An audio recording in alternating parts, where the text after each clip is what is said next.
Hello दोस्तों। आजकल YouTube के ऊपर काफ़ी सारी स्टैक आ रही है। कुछ स्टैक तो ऐसी होती है जो कि किसी चीज़ का कोई मतलब नहीं होता है, तब भी लोग एक दूसरे को स्टैक दे देते हैं। अगर आपकी वीडियो में कुछ वर्डिंग भी आप किसी की यूज़ कर लेते हैं, तब भी आपको स्टैक मिल जाती है यूट्यूब के ऊपर। तो किस किस टाइप की स्टैक होती है आज मैं बताऊंगा आपको, वो क्यों वो स्टैक दी जाती हैं, इसके ऊपर मैं क्लियर करूंगा। देखिए फ्रेंड, यूट्यूब पे ऊपर कॉपीराइट स्टैक आती है। 3 स्टैक मिलने के बाद आपका चैनल बिल्कुल ही क्लोज कर दिया जाता है, यानी कि बंद कर दिया जाता है। अब स्टैक किस किस रीज़न से आती है उसके ऊपर चलते हैं। देखिए सर, सबसे पहला तो रीज़न होता है म्यूज़िक। अगर आप किसी का म्यूज़िक ले लेते हैं या किसी का बैकग्राउंड म्यूज़िक ले लेते हैं या किसी चीज़ का भी आप ट्यून ले लेते हैं, या फिर कुछ भी म्यूज़िक के ऊपर आप लगा लीजिए, ट्यून लगा लीजिए, म्यूज़िक लगा लीजिए, बैकग्राउंड में कुछ भी एनीथिंग एनी कुछ भी आप म्यूज़िक के ऊपर ले लेते हैं, तब भी आपको स्टैक मिल सकती है म्यूज़िक के लिए। दूसरी स्टैक मिलती है वीडियो के ऊपर। आप अगर आप किसी का वीडियो क्लिप उठा लेते हैं, थोड़ा सा लगा लेते हैं या कुछ ऐसा कर लेते हैं, तब भी आपको वहाँ पे स्टैक दी जा सकती है। इमेज के ऊपर भी आजकल आपको स्टैक दी जा सकती है कि आपने किसी की इमेज को यूज़ किया है, आपने इमेज को चलाया है, आपने उसे क्रेडिट नहीं दिया है, तो तब भी आपको वहाँ पे स्टैक दी जा सकती है।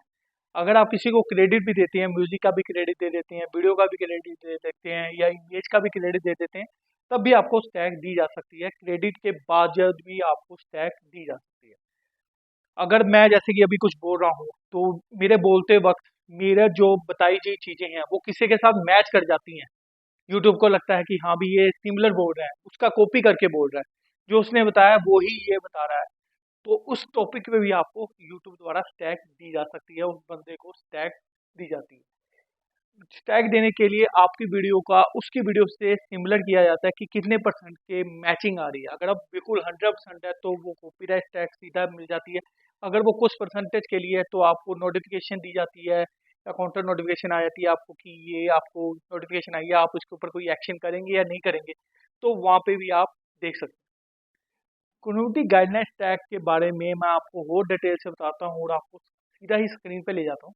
तो स्क्रीन पे आके आपको एक एक चीज़ को क्लियर करता हूँ कि क्या क्या टॉपिक पे टैग मिल सकती है हो, और इसके ऊपर आप क्या एक्शन ले सकते हैं और कैसे एक्शन ले सकते हैं, इसके ऊपर भी थोड़ी सी बात करेंगे। अब चलते हैं सीधा डेस्कटॉप पर, और वहाँ पे आके आपको सारी चीज़ें क्लियर कर। हम बात कर रहे थे कॉपीराइट स्ट्राइक की। कॉपीराइट स्ट्राइक काफ़ी अलग अलग टाइप की होती है। मैं आज आपको सारी क्लियर करने वाला हूँ यहाँ पे। तो पहले तो हम कॉपीराइट के बारे में जानते हैं कि कॉपीराइट होता क्या है। इस सारी जो यूट्यूब के जो लिंक है ये मैं डिस्क्रिप्शन में डाल दूंगा। अगर आप पढ़ना चाहते हैं तो पढ़ सकते हैं, बड़ी आसानी से पढ़ सकते हैं। तो मैं बीच बीच में आपको यहाँ पे थोड़ा थोड़ा बताता रहूँगा। First of all, copyright rule क्या है। कॉपीराइट रूल ये बोलते हैं कि अगर आप किसी की वीडियो, इमेज या सॉन्ग या किसी भी तरह की कोई कंटेंट को कॉपी करते हैं तो वो एक तरह की कॉपीराइट टैग में आ जाता है कि आप किसी को भी कॉपीराइट टैग दे सकते हैं।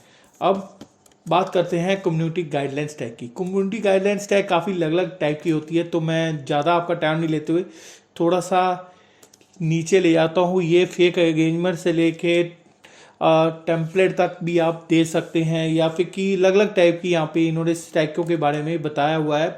आप पढ़ सकते हैं। मैं इसके सबके लिंक को आपको नीचे डाल दूंगा। मेन तो जो टैग दी जाती है वो दी जाती है, ज़्यादातर जो टैग आपको मिलती है वो आपको मिलती है सॉन्ग वीडियो पे। आप वीडियो की कॉपी कर लेते हैं या फिर म्यूज़िक वगैरह किसी का कॉपी कर लेते हैं, या किसी भी तरह का म्यूज़िक ट्यून हो, कुछ भी हो, आप कॉपी कर लेते हैं तो वहाँ पे वो टैग दी जाती है। तो वो ज़्यादातर आपको मिल जाती है टैग। बाकी ये वोलेशन अलग अलग टाइप की यहाँ पे दी हुई है। ग्राफिक के ऊपर दी हुई है, डिज़ाइनिंग के ऊपर दिया है, कंटेंट हार्मफुल है उसके ऊपर आपको स्टैक आ सकती है, या अलग अलग टाइप की स्टैक यहाँ पे इन्होंने बताई गई है। और ये सारी की सारी यहाँ पे आपको मिल सकती है। अब आप इसे और डिटेल से समझना चाहते हैं तो ये सारे के सारे लिंक मैं दोबारा बोल रहा हूँ कि मैं डिस्क्रिप्शन में डाल दूंगा, तो वहाँ पे आप इन्हें पढ़ सकते हैं। तो ये सारी की सारी चीज़ें यहाँ पे इन्होंने बहुत बढ़िया तरीके से क्लियर की हुई है कि आप कैसे अपने कंटेंट प्राइवेसी प्लेटफॉर्म को कर सकते हैं, कंट्रोल कर सकते हैं। वो कॉपीराइट टैग में आता है नहीं आता, वो सारी चीज़ें आप बैलेंसिंग किस्सा बना सकते हैं, वो सारी चीज़ें यहाँ पे इन्होंने प्रोसेस में दी हुई है।